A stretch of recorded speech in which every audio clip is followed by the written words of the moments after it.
El Departamento de Relaciones Públicas, Prensa y Protocolo de la Asamblea Legislativa presenta Asamblea Legislativa Noticias. Porque hay cosas buenas que decir. Aprueban ley que combate el fraude fiscal. Inicia discusión de presupuesto 2017. Aprueban proyecto para combatir el acoso estudiantil en centros educativos. Nombran nuevo magistrado en la Sala Segunda de la Corte Suprema de Justicia. A continuación, nuestras informaciones.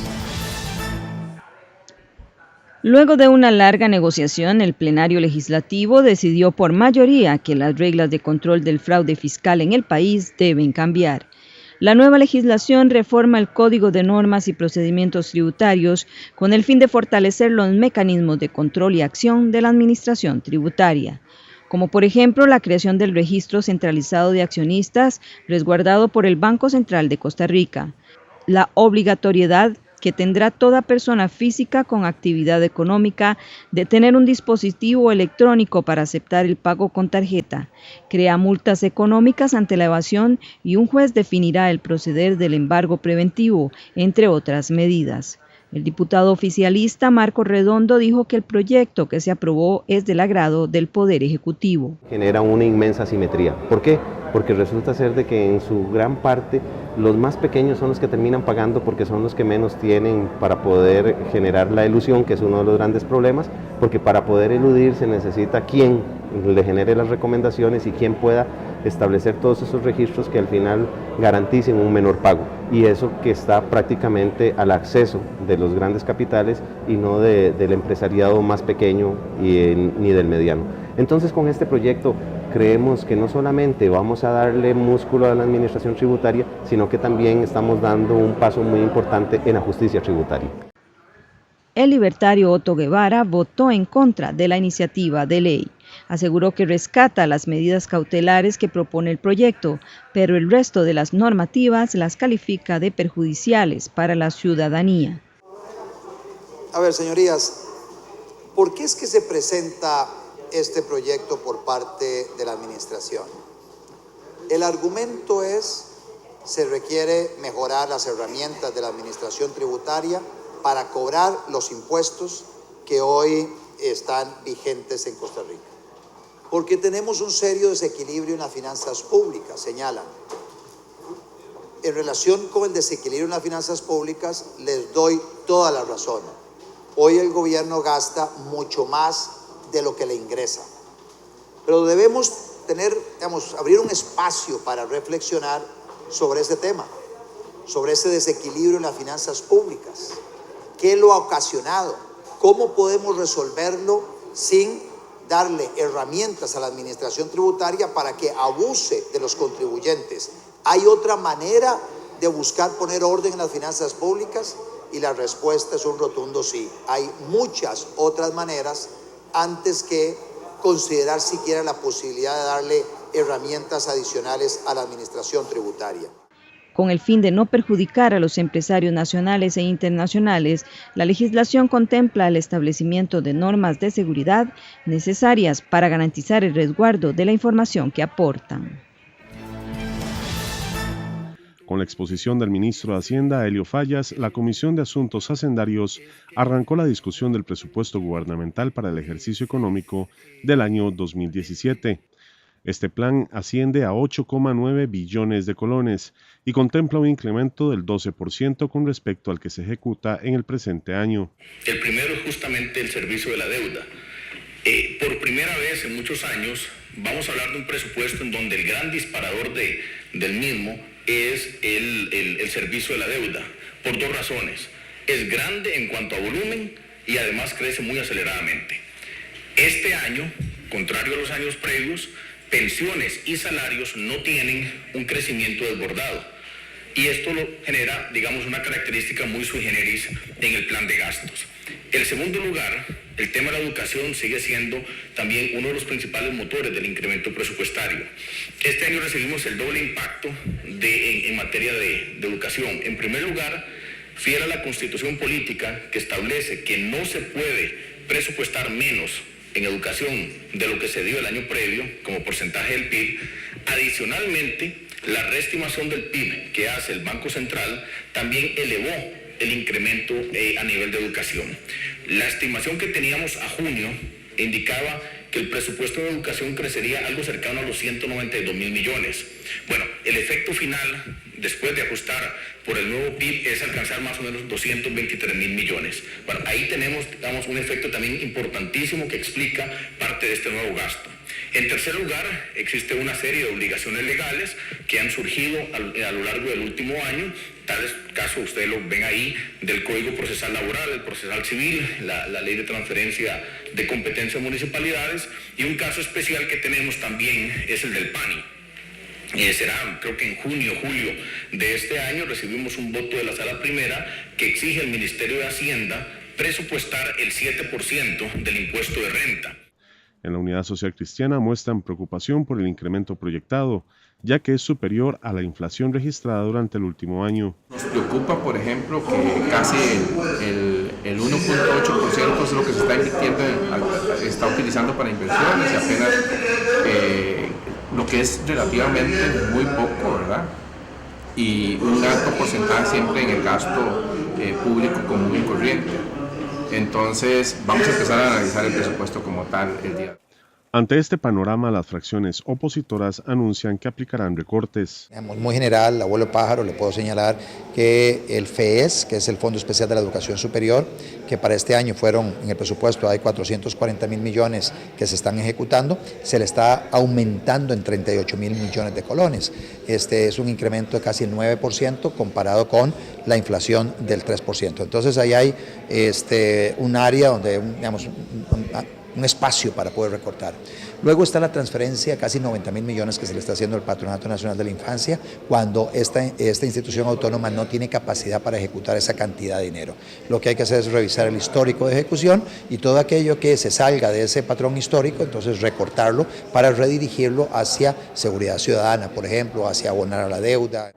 Y entre las revisiones que hemos hecho generales, vemos que siguen insistiendo en incluir viáticos y gastos superfluos que realmente no merecen en un momento de crisis incrementarse. No creemos que podamos atender este tipo de gastos en un momento en que el déficit está representando realmente un 6 puntos del PIB. Yo creo que de los 8,9 billones de colones, 54% será financiado con recursos propios y el 46% con deuda.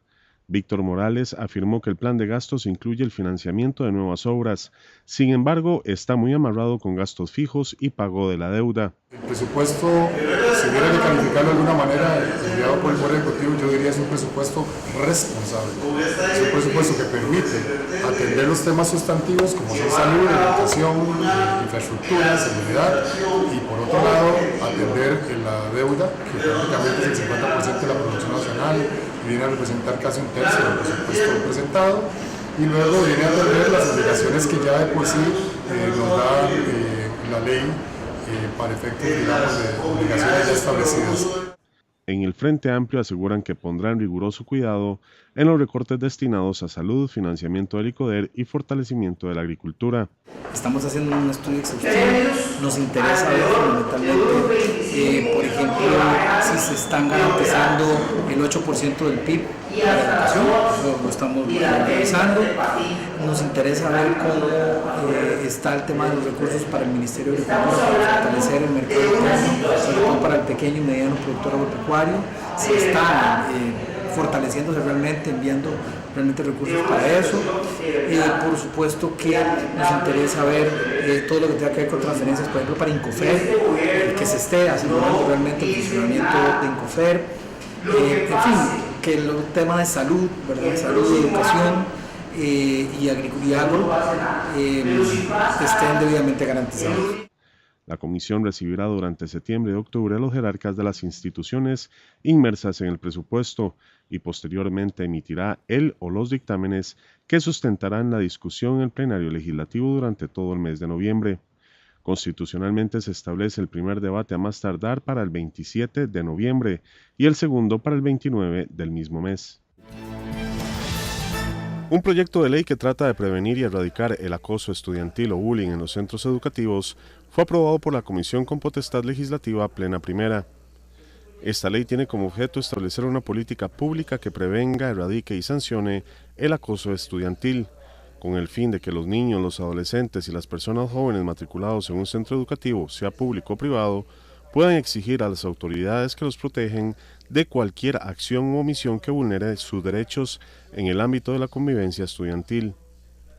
Los objetivos de la ley son los siguientes: garantizar la integridad física y psicológica de los educandos en un ambiente libre de violencia, promover el proceso educativo sobre la prevención del acoso estudiantil en todas sus modalidades de acuerdo con las edades de los educandos, establecer las bases para la generación de los programas de prevención e intervención ante el acoso estudiantil, promover la capacitación al personal docente y administrativo de los centros educativos públicos y privados para que prevengan o intervengan ante casos de acoso estudiantil, propiciar en el ambiente estudiantil el desarrollo de una cultura de protección y ejercicio pleno de los derechos humanos y de manera particular los principios de tolerancia, convivencia pacífica y social. Este proyecto le da un marco general a todos los protocolos que tienen que ejecutarse en escuelas y colegios de este país, un marco para que las escuelas y colegios sepan cuál es el procedimiento que tienen que realizar, cómo a las dos partes debe atendérseles, es decir, al que es víctima de bullying debe atendérsele, dársele apoyo psicológico, y al que es victimario, si se le puede llamar así, no necesariamente castigarlo, porque ¿qué hacemos con suspenderlo 3 días si va a volver después con la misma conducta? No, a ese también hay que tratarlo, a ese también hay que darle apoyo psicológico y emocional para tratar de resolver el problema, que es lo que nos importa a todos. El próximo miércoles este expediente estaría recibiendo el segundo debate. Con 39 votos de 50 posibles, el plenario legislativo escogió a Luis Porfirio Sánchez Rodríguez como el sucesor de Rolando Vega Robert en el puesto de magistrado de la Sala Segunda de la Corte Suprema de Justicia. Sánchez Rodríguez es abogado, tiene 44 años, es graduado como licenciado de Derecho y notario público por la Universidad de San José. Además, es máster en Derecho de Trabajo y Seguridad Social por la UNED. Cuenta con 22 años de experiencia. Esta sala es especialista en temas de Derecho de Familia y Derecho Laboral. La Comisión de Nombramientos también dictaminó el expediente que ratifica al señor Julio Alberto Jurado Fernández como Procurador General de la República. Creímos que lo más sensato era hacer la ratificación o traerlo a él a comparecer, toda vez de que le conocemos su trayectoria y creemos que es la persona idónea para que ocupe el puesto justamente que lo está proponiendo en este momento como Procurador General el Consejo de Gobierno. Este nombramiento se extendería, de ser ratificado por el plenario, por un plazo de 5 años.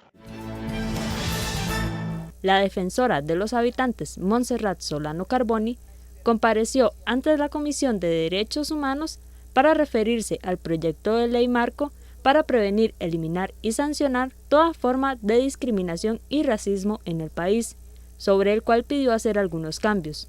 Manifestó que en dicho proyecto figuran en actos discriminatorios y racistas que no existen en nuestra sociedad, afectando temas sensibles como la educación, el trabajo y los servicios públicos.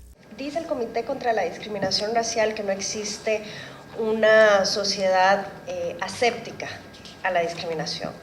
En todas las sociedades hay discriminación por una historia de machismo que se comparte en todo el mundo, también de racismo, de rechazo a las poblaciones LGBT, por ejemplo. Y bueno, nuestro país no es la excepción. Y yo creo que hay que partir de reconocer el problema y de que este problema necesita que lo abordemos y que lo abordemos legalmente. Solano Carboni dijo que en gran parte la discriminación se da de manera indirecta, ya sea por tener una cultura machista, homofóbica, racista, y esto marca complicaciones en una sociedad. Solicitó hacer un solo proyecto en donde se incluyan 3 expedientes más que están en la corriente legislativa y que versan sobre el tema. La diputada Epsi Campbell manifestó su inquietud con base a la negación de información sexual y reproductiva que no se les otorga a los menores de edad. El tema también es que la lógica que nosotros deberíamos de incorporar tiene que centrarse en la información que debe de ser accesible a todas las personas con relación a sus derechos. Y bueno, en sociedades un poquito más